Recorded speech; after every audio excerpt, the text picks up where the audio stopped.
Maintenant, l'Allemand Peter Wohlleben.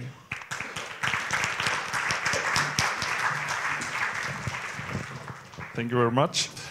Yeah, I think I had the same problem with the topic, the theme, how to bring literature, the page, the tree together, because perhaps, as you know, books and trees are not best friend. Paper is shredded tree bone, and if you would ask a tree, it would say no, leave the bones to me. But I think we can fix it together. Perhaps I describe a little bit a forest, because many people think many trees is a forest. No, a forest is a community, and trees, for example, they care actively for each other. For example, mother trees, and just to say it's an old German technical term, mother trees care for their offspring. For example, they nurture them through root connections or a fungi network. During nighttime and summer, they pump water from deeper soil layer up to upper soil layers so that the offspring have enough water the next day. It's called hydraulic lift. We see even that trees of different species care for each other. It's the latest research that, for example, spruce and beech and large trees share nutrients because a single tree knows instinctively, I'm not a forest.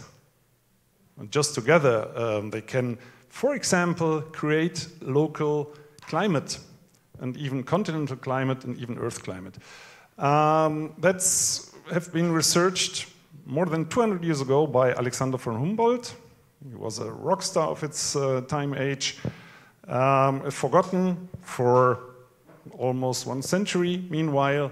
And now with modern satellite technique, we discover, wow, he was right. What did he researched? We found out, for example, that trees can cool the local atmosphere.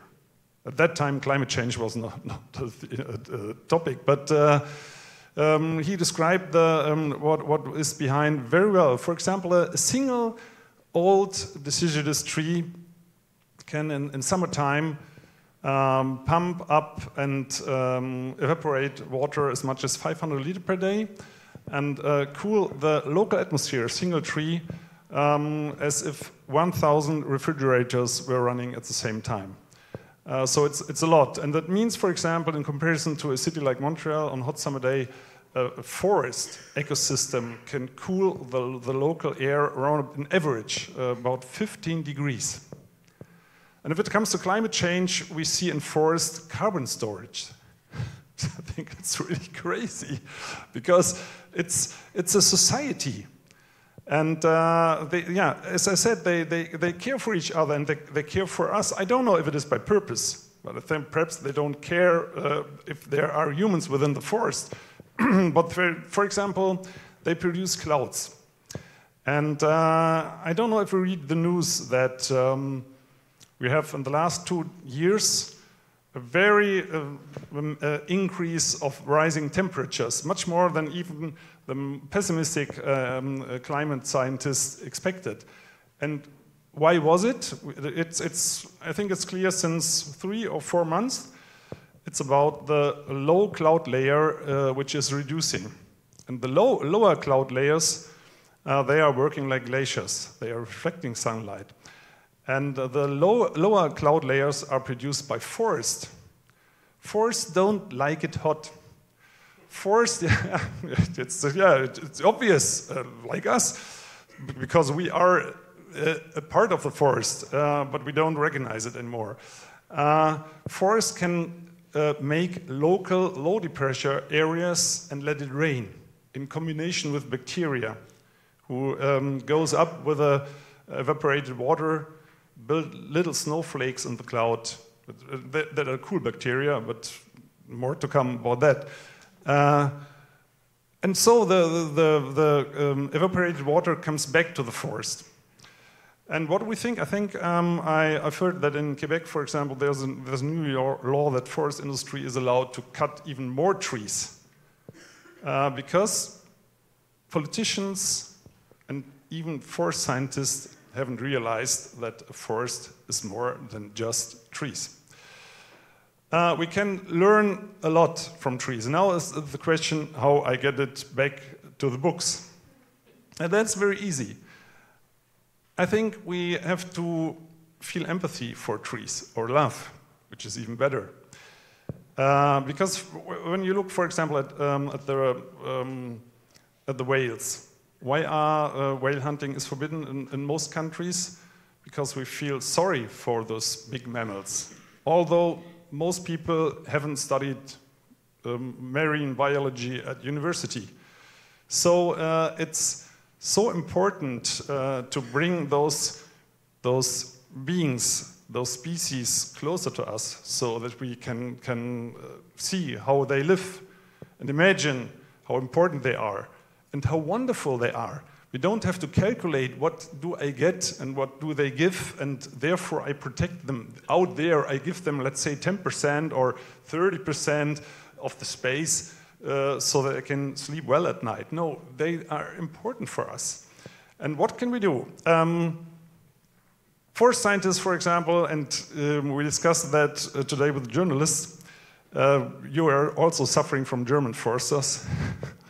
Because, yeah, the British brought, in general, German foresters with them, and they destroyed everywhere forests, in India, New Zealand, Australia, in Canada, wheresoever. And till nowadays, they just are able to do clear cuts. And then the local climate gets drier, it gets hotter, an effect that Alexander von Humboldt 200 years ago, just to say it again, described very well, a rebound effect. And then you lose the cloud layer, you lose the rain, the groundwater level goes down, and all people say, that's climate change. No, that's forestry. And again, what are books made of? Paper, shredded tree bones. So it's a balance, it's a question. And I'm a writer, I'm an author, and I'm happy that we have books, and I'm happy that we have such a wonderful festival on literature. I think it's very important that more people get educated on this and have fun reading those facts. And I think that was a big mistake decades ago, that scientists thought they have to describe it in just technical terms, so that just a few very well educated people can understand it.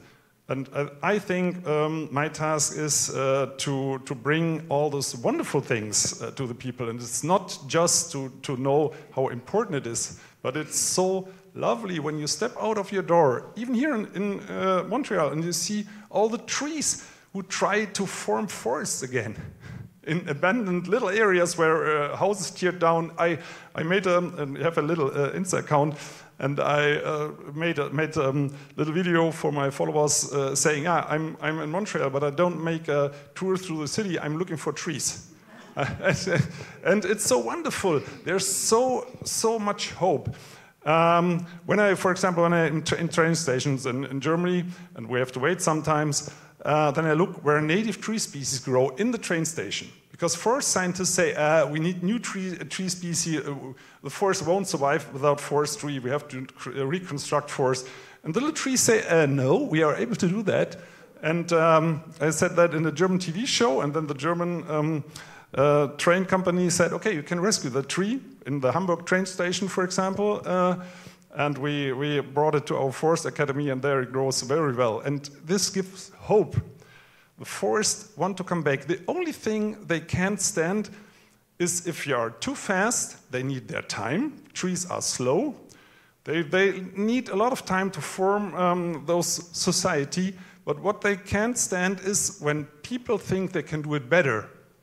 You can't plant a forest because it consists of fungi, bacteria, deers, birds, whatsoever.